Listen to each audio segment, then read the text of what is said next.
এটা হলো ফ্রান্সের গ্রামের রাস্তাঘাট। লাহাসো শহর থেকে একটু দূরে, বাট এগুলো অনেক সুন্দর, শহর থেকে সুন্দর। এখন বিকাল টাইম, প্রায় সন্ধ্যা হবে হবে অবস্থা। এগুলো মাঠ, এগুলোতে গম চাষ করা হয়।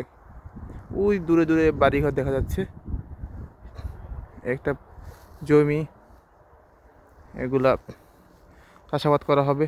এই জমিগুলো সূর্য অস্ত যাবে যাবে অবস্থা।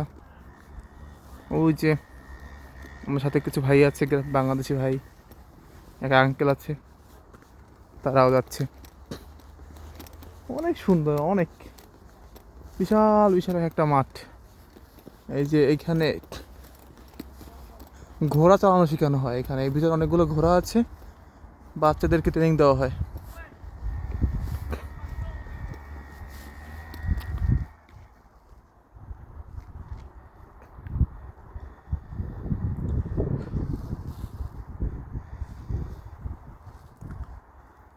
ওকে, আজকে এই পর্যন্তই।